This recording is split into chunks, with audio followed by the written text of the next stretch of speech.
ये जी तो पहला चैप्टर करते हैं start, electric charges and fields. इसमें शुरुआत वाला जो पोर्शन है वो थोड़ा सा आपको टेंथ से मिलता जुलता दिखाई देगा। देखिए, शुरुआत करते हैं फ्रिक्शनल इलेक्ट्रिसिटी से। फ्रिक्शनल इलेक्ट्रिसिटी हम जानते हैं कि क्या होता है कि अगर मान लीजिए हमने वुलन क्लॉथ कोई पहन रखा है, हमारे पास कोई सिल्क क्लॉथ है, सिल्क क्लॉथ पर अगर हम एबोनाइट की रॉड को रब करते हैं या वुलन क्लॉथ पर हम किसी प्लास्टिक की रॉड को या ग्लास रॉड को रब करते हैं, तो उसके ऊपर एक प्रॉपर्टी डेवलप हो जाती है। उस प्रॉपर्टी को ही हम चार्ज बोलते हैं। वो प्रॉपर्टी क्या है, आपने जनरली देखा भी होगा, करके भी देखा होगा कि जैसे स्केल होता है, जो स्केल होता है नॉर्मल प्लास्टिक का, उसको ही अगर हम अपने किसी कपड़े से, शर्ट से, पैंट से रब कर दें और रब करने के बाद कागज़ के छोटे छोटे टुकड़ों को उसके पास लेकर आएँ, तो वो उसको अट्रैक्ट करने लगता है अपनी तरफ। तो इसी प्रॉपर्टी को हम क्या बोलते हैं, इसी प्रॉपर्टी को हम बोलते हैं स्टैटिक इलेक्ट्रिसिटी। स्टैटिक इलेक्ट्रिसिटी का मतलब क्या है कि ये इलेक्ट्रिसिटी तब तक रहेगी जब तक, मतलब थोड़ी देर के लिए रहेगी। उसको स्टैटिक इलेक्ट्रिसिटी इसलिए बोलते हैं कि अगर मान लीजिए हमने उसको रब किया, रब करने से पहले ही हमने अपने हाथ से या किसी दूसरे कपड़े से उसको पोंछ दिया, ठीक है, और फिर हम उसको पेपर के पीसेस के पास लेकर आएंगे, तो फिर वो अट्रैक्ट नहीं करेगा। मतलब उसके ऊपर जो वो प्रॉपर्टी डेवलप हुई थी, पेपर पीसेस को या फैदर पीसेस को अट्रैक्ट करने की जो प्रॉपर्टी डेवलप हुई थी, वो मिट जाएगी, ख़त्म हो जाएगी। तो ये थोड़ी देर के लिए रहती है, इसलिए इसको स्टैटिक इलेक्ट्रिसिटी बोलते हैं। एक वो वाली इलेक्ट्रिसिटी जो हम अपने घरों में यूज़ करते हैं, उसको डायनामिक इलेक्ट्रिसिटी बोलते हैं, क्योंकि वो कंटिन्यूसली चलती ही रहती है। और चलती क्यों है? Due to the flow of electrons. Electrons के फ्लो की वजह से वो इलेक्ट्रिसिटी होती है। तो देखिए, शुरुआत में है frictional electricity. If a glass rod is rubbed with a silk cloth और a fountain pen with a coat sleeve, it is able to attract small pieces of paper, straw, lint, light feather, etc. The property of rubbed substances due to which they attract light objects is called electricity. तो rubbed substances की, जिन चीज़ों को हमने घिस दिया है, उनकी जो प्रॉपर्टी है, जो वो चीज़ों को अट्रैक्ट करते हैं, this property is called electricity. इसी को हम इलेक्ट्रिसिटी बोल देते हैं। The electricity developed by rubbing और फ्रिक्शन इज कॉल्ड फ्रिक्शनल और स्टैटिक इलेक्ट्रिसिटी। रबिंग या फ्रिक्शन से जो इलेक्ट्रिसिटी डेवलप होती है, इसको हम या तो फ्रिक्शनल इलेक्ट्रिसिटी बोलते हैं या स्टैटिक इलेक्ट्रिसिटी, क्योंकि ये थोड़ी देर के लिए ही होती है।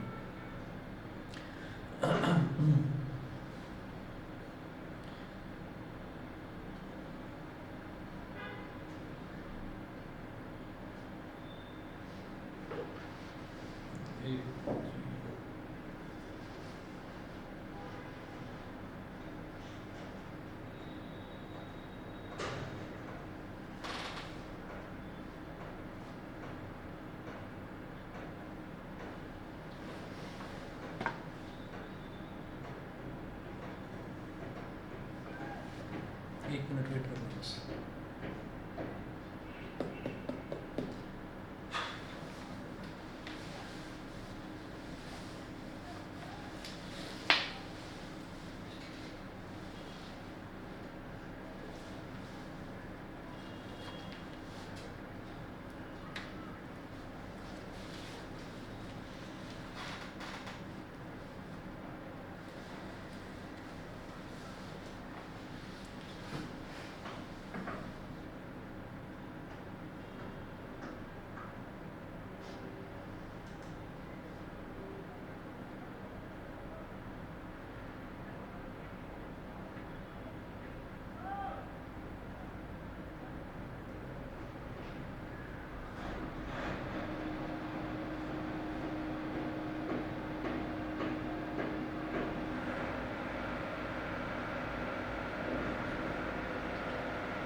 तो the property of rubbed substances due to which they attract light objects is called electricity. इसी प्रॉपर्टी को हम इलेक्ट्रिसिटी बोल देते हैं।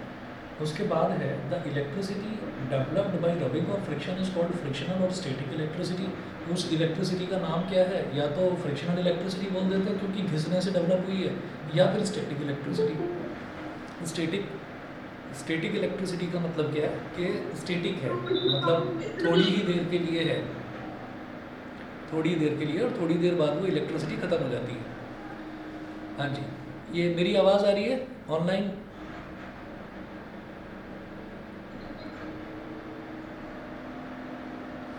मेरी आवाज़ आ रही है? उधर से आपकी आवाज़ नहीं आई। आशियाना से हो ना आप?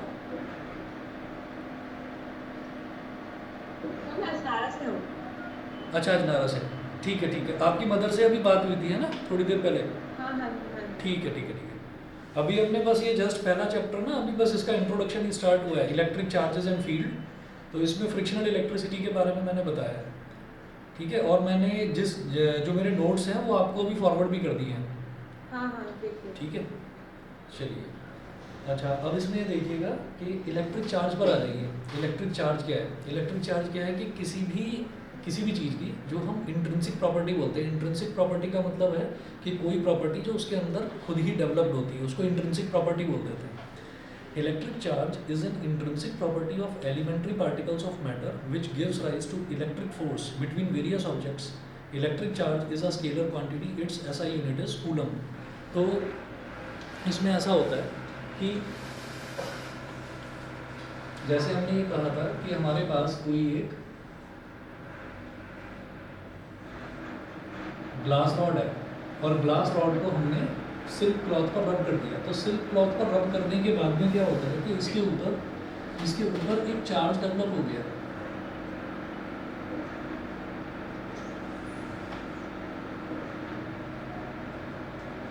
इसके ऊपर एक चार्ज डेवलप हो गया। अब वो जो चार्ज है, उस चार्ज की वजह से ही क्या होता है, मतलब वो जो प्रॉपर्टी जो उसके ऊपर डेवलप हुई है, उस प्रॉपर्टी को ही हम चार्ज कहते हैं। और उसकी वजह से ही क्या होता है कि ये छोटे छोटे कागज़ के टुकड़े है ना, या लाइट फैदर वगैरह उसको अपनी तरफ अट्रैक्ट करने लगता है। अच्छा, तो कोई एक चीज़ तो ऐसे है, जैसे मान लीजिए अट्रैक्शन है, तो अट्रैक्शन एकदम बड़ी ज़ोर से झटके से अट्रैक्ट कर लिया, और किसी ने क्या है कि धीरे धीरे अट्रैक्ट कर रहा है, और किसी का क्या है कि लग रहा है कि कोई चीज़ उसकी तरफ खींची जा रही है, ठीक है, लेकिन जा नहीं रही उसकी तरफ। फॉर एग्जांपल हम ये कहते हैं कि दुनिया में जितनी भी चीज़ें हैं, यूनिवर्सल लॉ ऑफ ग्रेविटेशन, ये पढ़ा था ग्रेविटेशन वाले चैप्टर में लास्ट ईयर। तो हम ये कहते हैं दुनिया की हर चीज़, पूरे यूनिवर्स की हर एक चीज़ दूसरी चीज़ को अट्रैक्ट करती है। तो मेरी और तुम्हारी तो टक्कर हो जानी चाहिए, ऐसा अट्रैक्शन होना चाहिए। तो हम ये कहते हैं कि वो टक्कर क्यों नहीं होती, क्योंकि वो जो फोर्स ऑफ अट्रैक्शन है वो बड़ा फीबल होता है, बहुत हल्का होता है, लेकिन होता है, ठीक है। तो इसी तरह से हम ये कहेंगे कि फोर्स ऑफ अट्रैक्शन कितना ज़्यादा है या कितना कम है, उसको मेज़र करने के लिए कोई यूनिट तो होनी चाहिए। तो हम ये कहेंगे कि उसी यूनिट को हम बोल देते हैं कूलम, ठीक है। अभी मैं बिल्कुल वही बेसिक चीज़ें हैं जो आपने देखा, जो आपने 10th में पढ़ा होगा।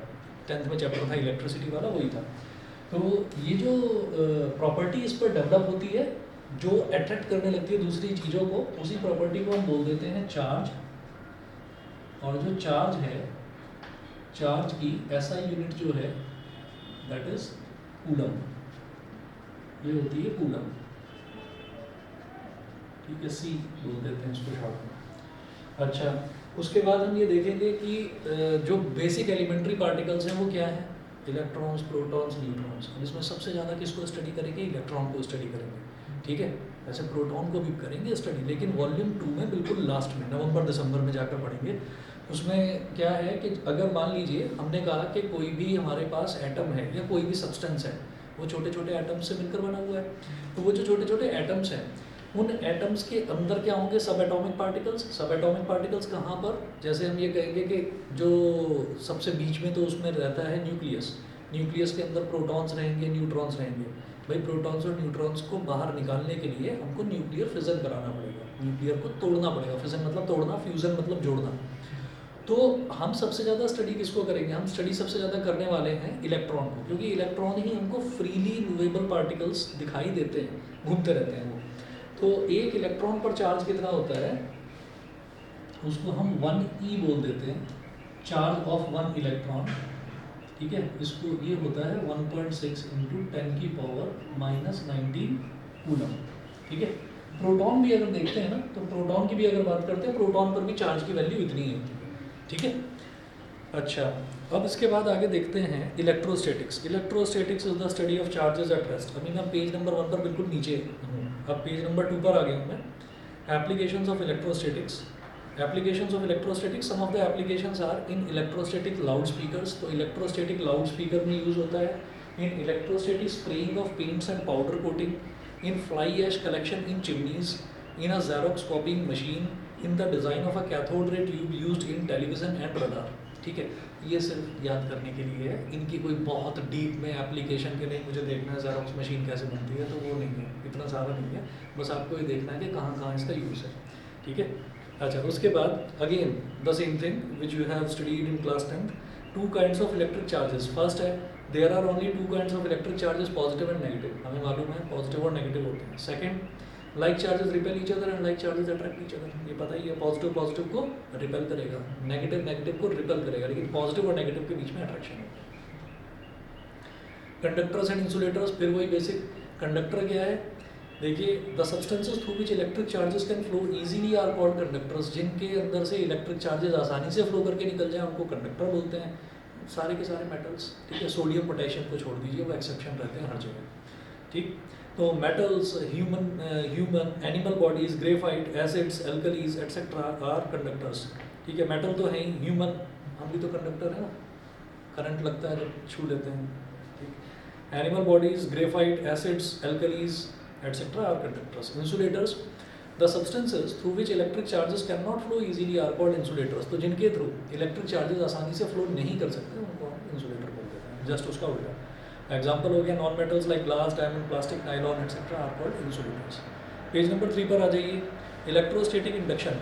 इलेक्ट्रोस्टैटिक इंडक्शन का मतलब ये है कि अभी हमने ये कहा कि कोई चीज़ तो ऐसी है, कोई चीज़ तो ऐसी है जिसके अंदर चार्ज फ्लो कर ही रहा है, लगातार चार्ज फ्लो कर रहा है। फॉर एग्जांपल हमारे घरों में जो वायर है, ठीक है, ये मैंने माइक लगा रखा है, तो इसका ये जो वायर है तो इसके अंदर चार्जेस फ्लो कर रहे हैं, ठीक है, मतलब इलेक्ट्रिसिटी बेस्ड माइक है, तो इसमें करंट लगातार फ्लो कर रहा है। तो जब फ्लो कर रहा है तो इसका मतलब क्या है कि भाई इसके अंदर इलेक्ट्रिसिटी है ही। कोई ऐसी चीज़ जिसके अंदर इलेक्ट्रिसिटी ना हो और हम उसके अंदर इलेक्ट्रिसिटी पैदा करना चाहें तो वो कैसे पैदा हो सकती है। अब ये देखिएगा कि कुछ एक एग्जांपल के तौर पर बताते हैं। आपने 10th क्लास में देखा होगा फ्लेमिंग का left hand rule, Fleming's left hand rule देखा था, ठीक है। और 10th में शायद राइट हैंड रूल आपके सिलेबस में नहीं था, कट गया था। फ्लेमिंग का राइट हैंड रूल वो कट गया था। फ्लेमिंग का राइट हैंड रूल क्या कहता है, लेफ्ट हैंड रूल क्या कहता है। लेफ्ट हैंड रूल ये कहता है कि ये थंब है, ये इंडेक्स फिंगर है, ये सेंट्रल फिंगर है, तो F for father, F for force, M for mother, M for magnetic field, C for children, C for current, ठीक है। तो FMC इस तरह से याद कर लेते हैं। अभी जो राइट हैंड रूल है ना, राइट हैंड रूल में भी FMC ही होता है। तो इसमें क्या होगा कि जैसे ये है तो F for father, F for force, M for mother, M for magnetic field, C for central finger भी है, और C फॉर हम ये बोलेंगे चिल्ड्रन जो है। तो उसमें हम जो करंट है ना, तो करंट को करंट ना बोलकर इंड्यूस्ड करंट बोलेंगे। इंड्यूस्ड करंट का मतलब ये है कि करंट पहले से था नहीं, हमने करंट का कोई सोर्स नहीं लगाया, वहाँ पर करंट पैदा हो गया। ये चीज़ कहाँ यूज़ होती है, ये चीज़ यूज़ होती है जनरेटर के अंदर। जो जनरेटर है, जैसे लाइट चली गई, अब लाइट जाने के बाद में क्या होता है कि अच्छा जितनी भी गाड़ियाँ हैं उन गाड़ियों के अंदर IC इंजन यूज़ होता है। IC मतलब इंटरनल कंबस्शन इंजन। हम पेट्रोल डालते हैं, हम डीजल डालते हैं, हमें मालूम है ना, मतलब हाईली कंबस्टेबल सब्सटेंस है, जरा सी चिंगारी भी लगा दो एकदम से जल जाता है। तो और गाड़ी हो, स्कूटर हो, बाइक हो, सबके अंदर एक चीज़ यूज़ होती है, स्पार्क प्लग बोलते हैं उसको। तो स्पार्क प्लग क्या जनरेट करता है, अगर हम किक मार रहे हैं तो वो स्पार्क प्लग का वही काम होता है जो पुराने ज़माने में एंशियंट टाइम्स में वो जो पत्थर ऐसे रगड़ कर और चिंगारी जनरेट करते थे। तो वो जो स्पार्क प्लग है वो चिंगारी जनरेट करता है। और कहाँ पर, जो इंजन का चैम्बर है, इंजन के चैम्बर के अंदर पेट्रोल है, कार पेट्रोल की है तो पेट्रोल भरा हुआ है, डीजल है तो डीजल भरा हुआ है, उसके अंदर चिंगारी लग जाती है और बस एकदम से स्वाहा जल जाता है। और जैसे ही वो जलता है ना तो स्टीम प्रोड्यूस होती है, स्टीम उसके पिस्टन्स को पुश करने लगती है। अब जब पिस्टन्स पुश होने लगते हैं तो बाइक की लाइट, हेडलाइट भी जो है, जो पहले धीमी धीमी जल रही थी, अब वो तेज़ जलने लगती है, ठीक है। तो कुछ तो हुआ, जो लाइट तेज़ जलने लगी, तो हमने ये कहा कि यहाँ पर जो फ्यूल जला है ना, उस फ्यूल ने फोर्स प्रोवाइड करी है। क्या प्रोवाइड करी है? फोर्स, क्योंकि पिस्टन्स ने मूव करना शुरू करा, पिस्टन्स ने मूव करना शुरू करा तो फोर्स मिलनी शुरू हुई। तो फोर्स जैसे ही मिली मेरे को ये मिल गया, फोर्स मिल गया। अच्छा, मैग्नेटिक फील्ड के लिए मुझे किसी चीज़ की ज़रूरत नहीं है। मैग्नेटिक फील्ड के लिए मैं क्या करूँगा, एक बड़ी सी चुंबक यानी कि नॉर्थ पोल इधर लगाऊंगा, साउथ पोल इधर लगाऊंगा। अभी वो फिक्स है, नॉर्थ से साउथ की तरफ ही मैग्नेटिक फील्ड जाता रहेगा। तो दो चीज़ें अगर मेरे को मिल गई तो तीसरी चीज़ अपने आप मिल जाएगी, यानी कि फोर्स हमने प्रोवाइड करा दिया डीजल से या पेट्रोल से, उसकी बर्निंग से, ठीक है। मैग्नेटिक फील्ड उसके अंदर मैग्नेट पहले से लगी हुई है तो मैग्नेटिक फील्ड है ही। तो तीसरी चीज़ क्या है? करंट। करंट अपने आप पैदा होना शुरू हो जाएगा, ठीक है। और तीनों एक दूसरे के परपेंडिकुलर होते हैं, यानी कि उनकी डायरेक्शन डिसाइडेड है कि कहाँ पर करंट फ्लो करेगा, किस डायरेक्शन में जाएगा। तो ये जो मैं अगला टॉपिक बता रहा हूँ ये इसी चीज़ का है कि इलेक्ट्रिसिटी अगर मैंने बैटरी लगा रखी है कहीं पर तब तो वायर में इलेक्ट्रिसिटी जाएगी ही जाएगी, ठीक है। तो that is called normal electricity. लेकिन अगर मैंने वायर नहीं लगाया है, मैं फोर्स प्रोवाइड कर रहा हूँ, तो क्या होता है? That thing is called electrostatic induction, यानी कि इलेक्ट्रिसिटी का पैदा हो जाना। तो देखिएगा, it is the phenomena of temporary electrification of a conductor in which opposite charges appear at its closer end and similar charges appear at its farther end in the presence of a nearby charged body, ठीक है। तो इसका diagram देखिएगा और समझ में आ जाएगा, कोई ज़्यादा मुश्किल चीज़ नहीं है।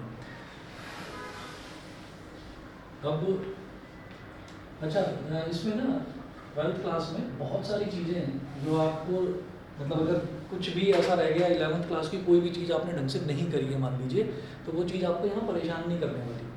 तो 10th से मिलता जुलता है काफ़ी कुछ, जैसे 11th में आपने देखा 9th वाली चीज़ें रिपीट हो रही थी, यहाँ पर 10th वाली चीज़ें रिपीट होंगी। तो देखिएगा, हमने यहाँ पर लगा दिया एक conducting rod,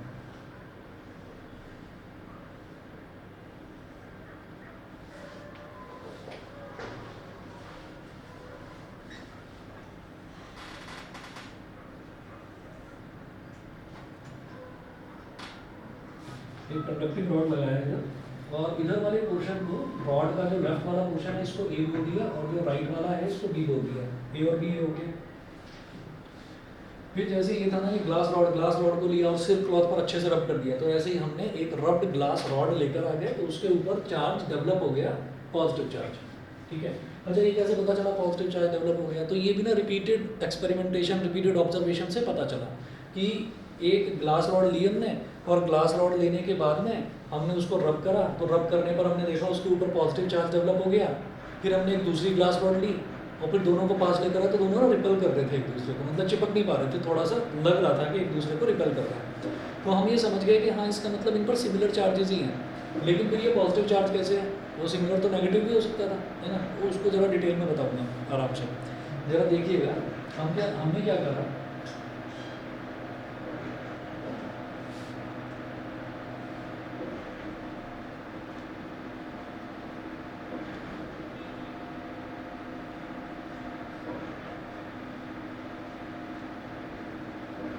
positively charged glass rod,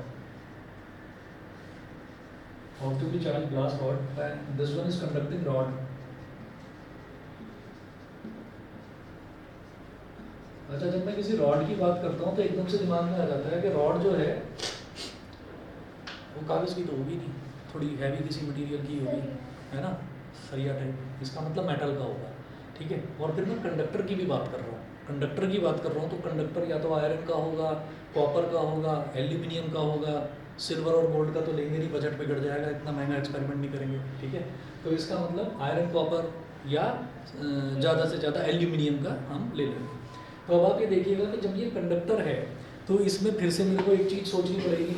हमने ये देखा था मेटल की क्या डेफिनेशन होती है, कोई मेटल, ये जितनी भी मैं बात कर रहा हूँ, जैसे आयरन हो गया, कॉपर हो गया, एल्यूमिनियम हो गया, सारे मेटल है ना, मेटल है। मेटल की क्या प्रॉपर्टी होती है? सोनोरस साउंड, टन टन टन ऐसी आवाज़ आती है। उसके अलावा कोई और property? Basic definition, ductile, malleable, है ना, लस्ट्रस। बेसिक डेफिनेशन क्या होती है? हाँ, बेसिक डेफिनेशन क्या होती है मेटल की, जिसमें कोई एक्सेप्शन नहीं आएगा, कुछ नहीं आएगा। जो इलेक्ट्रॉन देने की कैपेबिलिटी रखते हैं। बहुत बढ़िया। जो इलेक्ट्रॉन देते हैं, इलेक्ट्रॉन डोनर्स होते हैं सारे के सारे मेटल्स, ठीक। अब इसमें कोई एक्सेप्शन नहीं होगा। फॉर एग्जांपल हमने कहा कि डक्टाइल है, मेलिएबल है। डक्टाइल मेलिएबल सोडियम पोटेशियम नहीं है, जरा सा हैमरिंग करते टूट कर बिखर जाते हैं, ठीक है ना। हाँ, बहुत सॉफ्ट होता है। ऐसे ही हम कहते हैं कि सारे के सारे हार्ड होंगे। हार्ड का मतलब क्या होता है? Which can not be cut with a knife, ठीक है। और सोडियम को जरा सा आएगा तो साबुन की तरह टूट जाता है। तो अब ये, लेकिन एक प्रॉपर्टी, एक डेफिनेशन वो ये है कि all the metals always donate electrons, all the non metals always accept electrons. तो ये इलेक्ट्रॉन डोनेट करते हैं। डोनेट कौन करेगा? जिसके पास फालतू होंगे इलेक्ट्रॉन्स, जिसके पास फालतू होंगे। फॉर एग्जाम्पल अगर मैं एल्यूमिनियम की बात करूँ तो एल्यूमिनियम का एटॉमिक नंबर 13 होता है। 13 का मतलब क्या है कि सबसे पहले शेल में 2 आएगा, दूसरे वाले शेल में 8 आएगा, 2 और 8 10 हो गया। अभी क्या बचा? 3। तो 3 लिए बैठा हुआ है, 5 इलेक्ट्रॉन तो इसके बस की बात नहीं, due to energy limitations, energy constants, ये 5 इलेक्ट्रॉन नहीं खींच पाएगा, ये 3 इलेक्ट्रॉन डोनेट ही करेगा। अब जब ये डोनेट करेगा तो इसका मतलब क्या है? ये 3 इलेक्ट्रॉन फालतू है इसके पास। तो जितने भी, अब हमने कहा इलेक्ट्रिसिटी कंडक्शन मेजरली, ठीक है, मेरी बात बाद में गलत भी साबित होगी जब हम चैप्टर नंबर 14 करेंगे, सेमीकंडक्टर इलेक्ट्रॉनिक्स।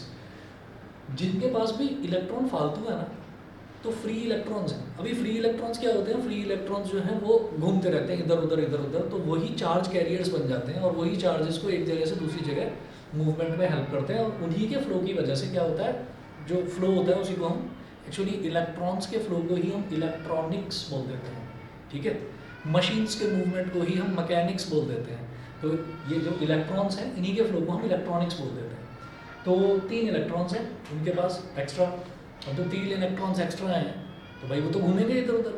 तो ये जो कंडक्टिंग रॉड है इसके अंदर क्या फालतू चीज़ घूम रही थी? इलेक्ट्रॉन्स घूम रहे थे। इलेक्ट्रॉन्स को दिखाई दिया नेगेटिवली चार्ज है सारे इलेक्ट्रॉन्स, इलेक्ट्रॉन्स को दिखाई दिया अरे वहाँ पॉजिटिवली चार्ज ग्लास रॉड दिखाई देगी, भागो, तो सारे के सारे इलेक्ट्रॉन्स इधर आ गए, सारे के सारे इस कोने में। अब रॉड तोड़ के बाहर तो निकल नहीं सकते, ठीक है, तो सारे के सारे इलेक्ट्रॉन्स ऐसे ऐसे ऐसे ऐसे ऐसे ऐसे ऐसे ऐसे यहाँ इकट्ठे हो गए, ठीक है। तो ये इस वजह से ये जो डायग्राम बना रखा है ना, इस वजह से यहाँ पर ए के चारों तरफ ये माइनस माइनस माइनस दिखा रखा है, यहाँ पर दिखा दिया excess of electrons, excess of electrons. Electrons का डिस्ट्रक्टिव नेचर नहीं होता। डिस्ट्रक्टिव नेचर का मतलब ये है कि इलेक्ट्रॉन्स ऐसे नहीं होंगे कि अगर घूम रहे हैं ना इधर उधर तो पता चला कि कुछ बर्बाद ही कर दिया, ऐसा नहीं है उनका नेचर। घूमते रहेंगे तसल्ली से, ऐसे ही घूमते रहेंगे लेकिन नुकसान नहीं करेंगे कभी। अच्छा, प्रोटॉन्स का होता है, प्रोटॉन्स अगर निकल गया ना बाहर तो प्रोटॉन्स तबाही लेकर आएगा, पूरे पूरे शहर पूरे पूरे देश बर्बाद हो जाते हैं। जैसे हिरोशिमा नागासाकी वो जो जापान में हुआ था, वो क्या हुआ था, न्यूक्लियस को तोड़ दिया था। तो इतनी एनर्जी निकलती है, इतनी एनर्जी निकलती है कि बड़े बड़े जो पोल्स हैं, बड़ी बड़ी बिल्डिंग्स हैं, लावा की तरह सब बह जाता है। इलेक्ट्रॉन्स का ऐसा कुछ नहीं होता। तो हम ये कहेंगे कि यार प्रोटॉन्स को भी तलाश होती है इलेक्ट्रॉन्स की, है ना, इलेक्ट्रॉन्स को भी प्रोटॉन्स की तलाश होती है। तो ये एक थ्योरी चलती है कि प्रोटॉन्स जो है ना, मतलब they are in continuous pursuit of electrons, उनको इलेक्ट्रॉन्स की लगातार तलाश होती है, इलेक्ट्रॉन्स उन्हें मिलते नहीं हैं। मिलते नहीं है तो ये है कि मुझे इलेक्ट्रॉन तो मिल नहीं रहा, बस तो अब तो मैं आग लगा दूँगा, ठीक है। तो ये काम इलेक्ट्रॉन्स के साथ नहीं होता। तो ये एक थ्योरी चलती है कि जो इलेक्ट्रॉन्स है ना, इलेक्ट्रॉन्स कंपेरेटिवली स्टेबल होते हैं। स्टेबल क्यों होते हैं?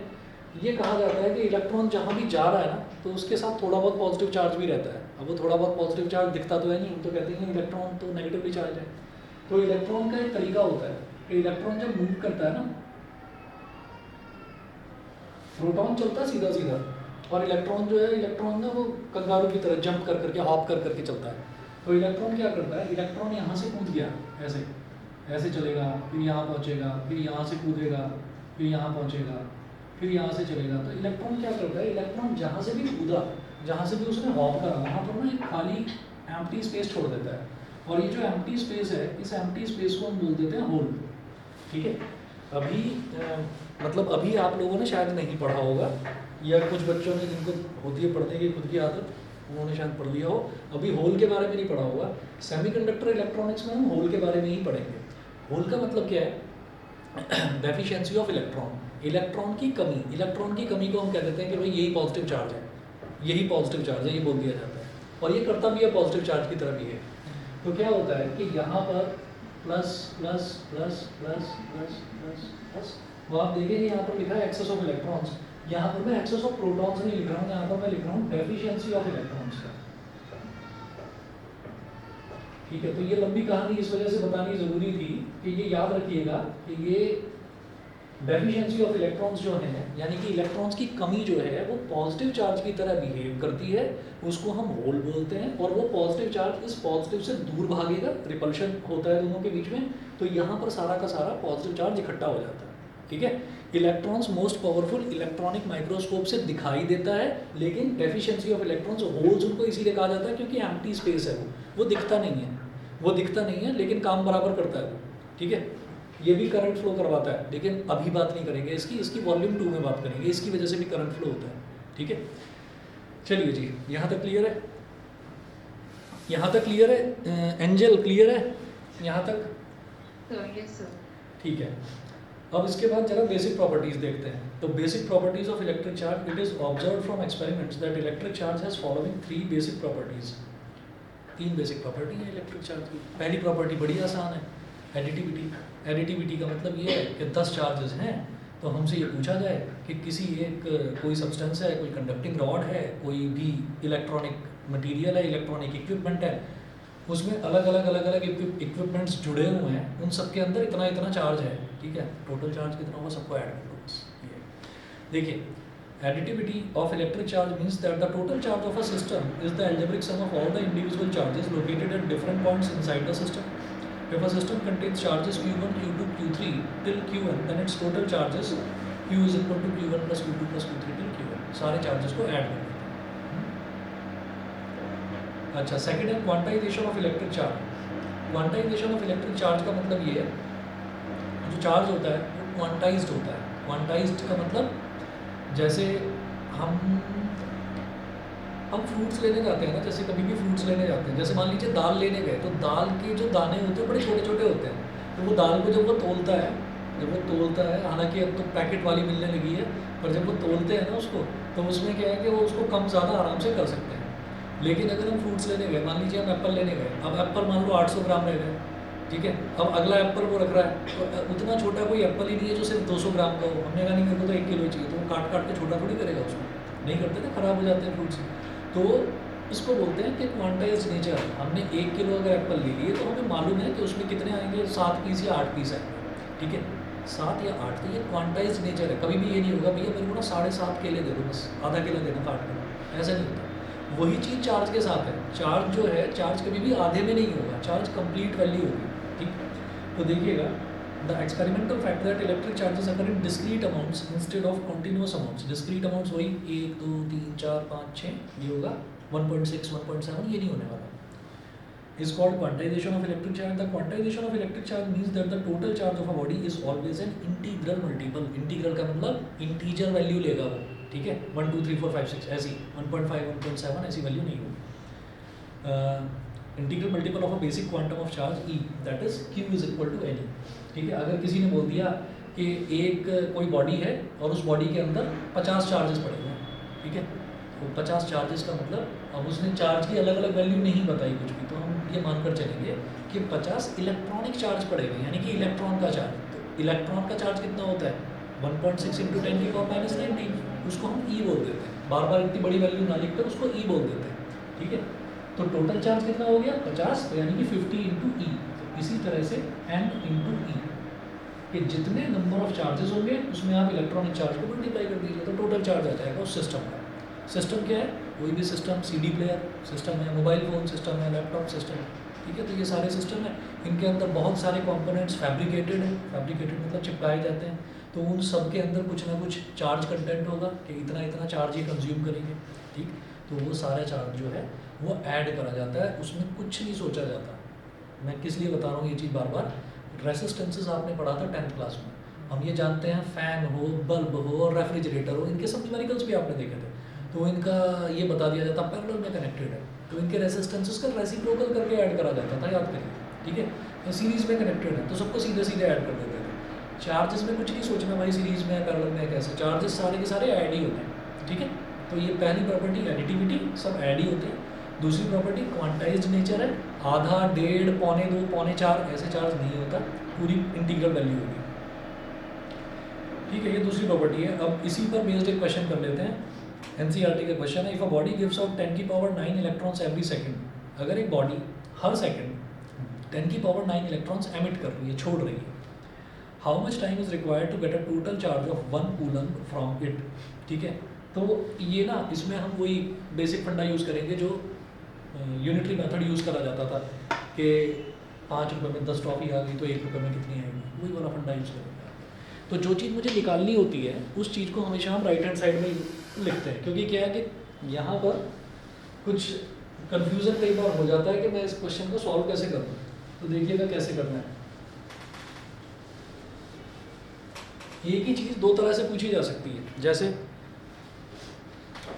एग्जाम्पल के तौर पर बता रहा हूँ, इसका इस चैप्टर से लेना देना नहीं है, ठीक है। तो अगर हमने कहा कि 10 रुपये में 5 टॉफ़ी आ गई, 10 रुपये में 5 टॉफ़ी आ गई, तो कोई बोलने लगे कि नहीं आप मेरे को ये बताइए कि 20 रुपये में कितनी आएंगी, है ना। तो ₹20 में कितनी टॉफ़ी आएंगी, dash question mark toffees.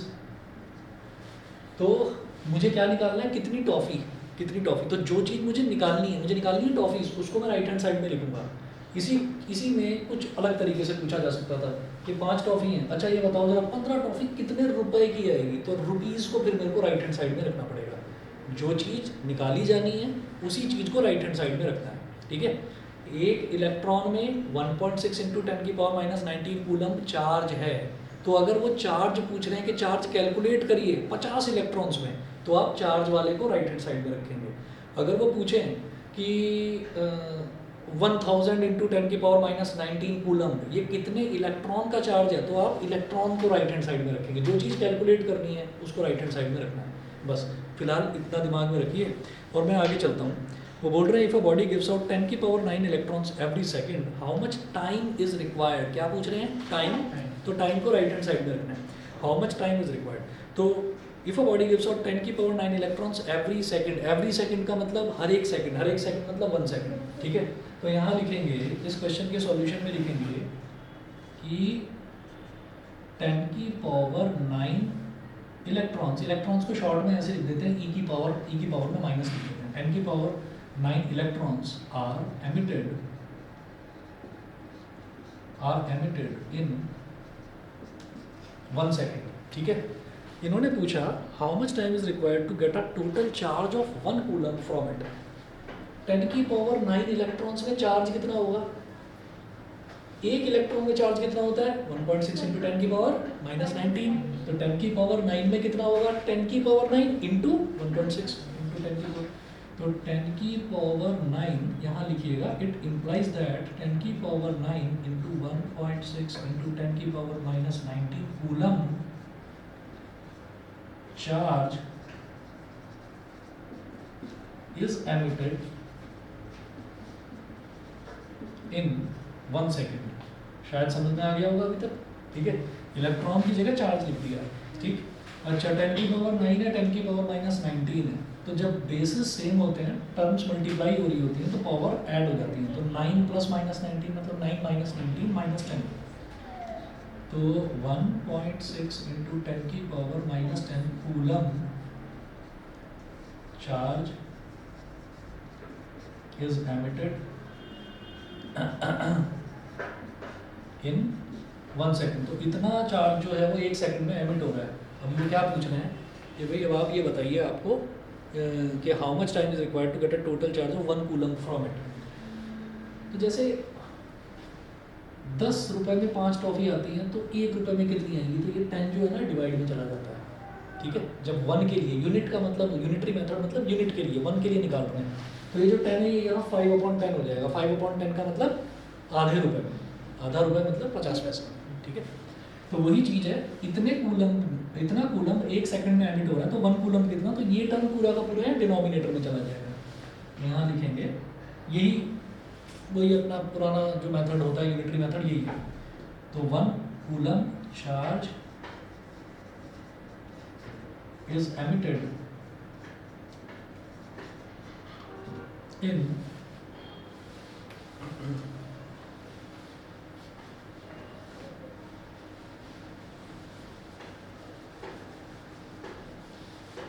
1 coulomb charge is emitted in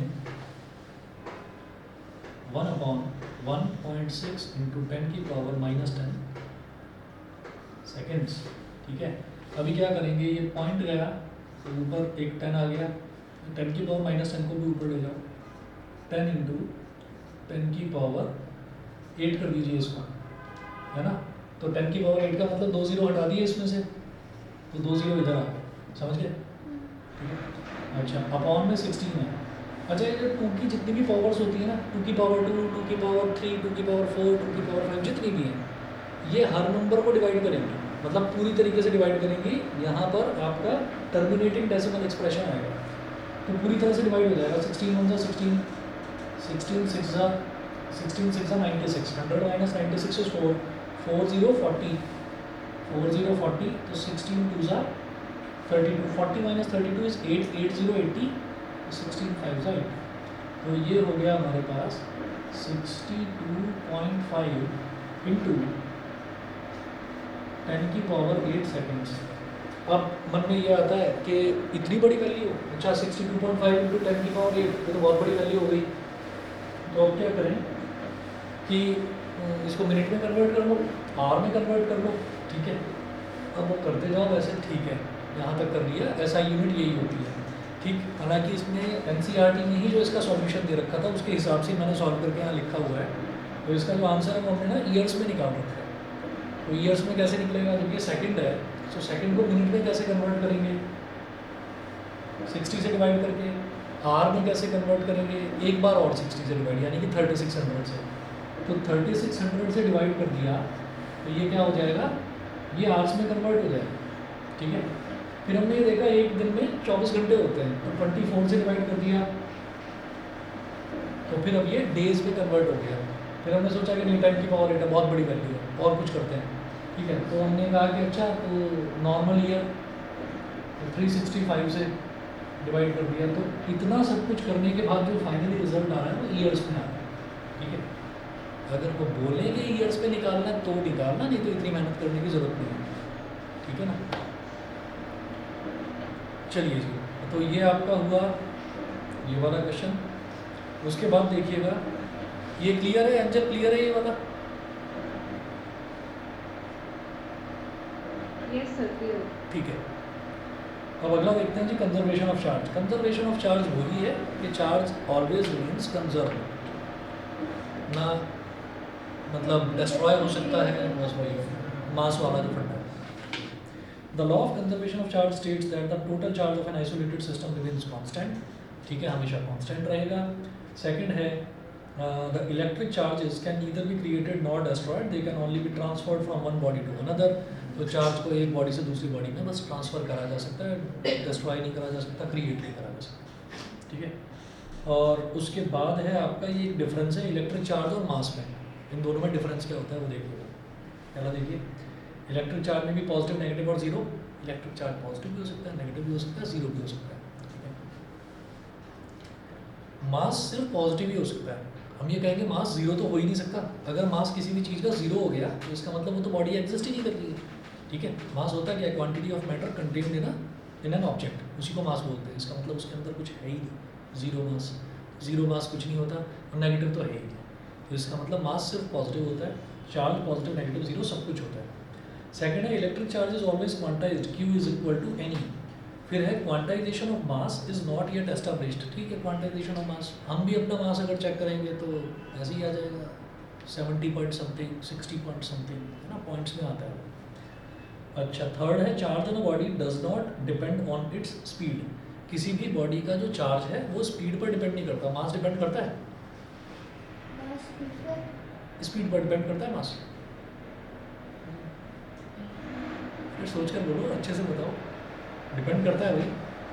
Einstein mass energy equivalence E is equal to mc²। ठीक है, तो E is equal to mc²।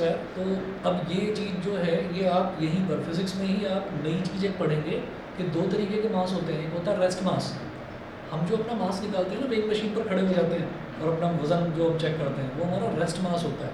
ठीक है, और अगर मोशन में हो तो मास कुछ अलग निकलेगा। ठीक है, तो हम ये कहते हैं कि उसको तो रेस्ट मास कहा जाता है, लेकिन अगर कोई भी बॉडी मोशन में आ जाती है तो दैट इज़ कॉल्ड मास, जो मोशन में होता है। और जो हम नॉर्मली निकालते हैं that is called rest mass, उसको हम m0 से इंडिकेट करेंगे। ठीक है, चलिए आगे चलते हैं। लिखा है third point, mass of a body increases with its speed. Speed के साथ साथ मास इंक्रीज होता है। अच्छा, इसका एक आपको पता भी होगा कि अगर कोई बड़ा मोटा सा आदमी है और वो आता है धीरे धीरे से चलकर आता है और ऐसे ही हमको छू जाता है हल्के से, ऐसे कोई बात नहीं, ठीक है, और वहीं कुछ दौड़ता हुआ आ रहा है, वही मोटा अगर दौड़ता हुआ आ रहा है और वो कह दे कि कंट्रोल खत्म हो गया बॉडी का, अब रुक नहीं पाऊंगा, तो बस तबाही हो जाएगी फिर तो ना, गिरेगा वो भी और हम भी, बस चोट लगेगी। तो क्या फर्क, क्या पता चलता है इससे, ये इम्पल्स और मोमेंटम, ठीक है। इम्पल्स क्या था, फोर्स इनटू टाइम, और मोमेंटम मास इनटू वेलोसिटी, ठीक है। तो मास तो भले ही उतना ही है लेकिन उसका जो इम्पैक्ट है वो खतरनाक है। आगे चलते हैं। Charge is strictly conserve. Charge जो है ना हमेशा कंजर्व ही रहेगा। चार्ज में कुछ नहीं ऐसा होना कि अभी कंजर्व था अभी नहीं होना, स्ट्रिक्टली कंजर्व है। मास पर आता है, mass is not conserve by itself as some of the mass may get changed into energy और वाइस वर्सा। तो मास का ऐसा है कि हमेशा कंजर्व नहीं रह सकता। कुछ मास जो है वो एनर्जी में भी कन्वर्ट हो सकता है, कुछ एनर्जी जो है वो मास में कन्वर्ट हो सकती है। Again E is equal to MC square, जो रिलेशन है, ठीक है, उसकी बदौलत हो सकता है। फिफ्थ देखिए, electrostatic forces between two charges में भी अट्रैक्टिव और रिपल्सिव। इलेक्ट्रोस्टैटिक फोर्स अट्रैक्टिव भी हो सकती है, रिपल्सिव भी हो सकती है। पॉजिटिव पॉजिटिव को रिपेल करेगा, पॉजिटिव नेगेटिव को अट्रैक्ट करेगा। और मास में देखिएगा, gravitational forces between two masses are always attractive. कभी भी ऐसा नहीं होता कि आज अर्थ का मूड अलग है, आज मैंने पेन गिरा दिया तो नीचे नहीं गिरेगा, आज ये ऊपर जाएगा, ठीक है, तो उसका कभी भी ऐसा नहीं होता, हमेशा नीचे ही खींचेगी, अट्रैक्ट ही करेगी। सिक्स्थ है, electrostatic forces between different charges में कैंसल आउट। इलेक्ट्रोस्टैटिक फोर्सेस जो है डिफरेंट चार्जेस के बीच में वो कैंसल आउट कर सकती हैं इलेक्ट्रोस्टैटिक फोर्सेस। क्यों? 5 न्यूटन की अट्रैक्टिव फोर्स और 5 न्यूटन की इधर से रिपल्सिव फोर्स लग रही है अगर किसी ऑब्जेक्ट पर, तो ऑब्जेक्ट तो स्टिल रहेगा ना, कैंसल आउट कर दिया दोनों फोर्सेस ने। आगे बात करते हैं gravitational forces between different bodies. मैं अभी जो हार्ड कॉपी इसकी दूंगा ना उसमें ठीक कर दूंगा, ये मे नहीं है, ये नॉट कैंसिल आउट है, वो कैंसिल आउट नहीं करेगी, ग्रेविटेशनल फोर्सेस हमेशा एड अप ही होंगी, ठीक है। सेवंथ देखिए, a charge body always possesses some mass. Charge body में हमेशा कुछ ना कुछ मास होगा, लेकिन एक मास के अंदर चार्ज हो ये ज़रूरी नहीं है। देखिए, a body possessing mass may not have any net charge. तो जिसके अंदर कुछ भी मास है किसी भी बॉडी के अंदर, तो ज़रूरी नहीं है उसमें कोई चार्ज हो, ठीक है जी। बस आज इतना कर लीजिए, बाकी नेक्स्ट क्लास में देखता हूँ मैं। नेक्स्ट क्लास आपकी परसों होगी, और जो पुराने स्टूडेंट्स हैं उनको पता ही है कि अभी जो होली तक है, होली तक ऐसे ही जो आपकी रेगुलर क्लासेस हैं वो लेंगे। होली के बाद में आप ज़्यादातर बच्चों के स्कूल्स भी खुल जाएंगे, फिर ना न्यूमेरिकल्स थोड़े ना लेंदी भी होते हैं फिजिक्स में, तो उसके लिए मुझे कुछ एक्स्ट्रा क्लासेस की भी ज़रूरत पड़ेगी। तो एक्स्ट्रा क्लासेस हम उसका ना टाइम वही रखा करेंगे, आधा घंटा रात में 9 बजे 9 साढ़े 9 के बीच में, और वो जिसको ऑनलाइन आना है ऑनलाइन आ जाए, जिसको ऑफलाइन आना है ऑफलाइन, ठीक है। चलिए जी, ठीक है, ग्रुप मैंने आपका बनाई दिया है, आज की वीडियो भेज दी मुझको, ठीक है, थैंक यू सर। ओके।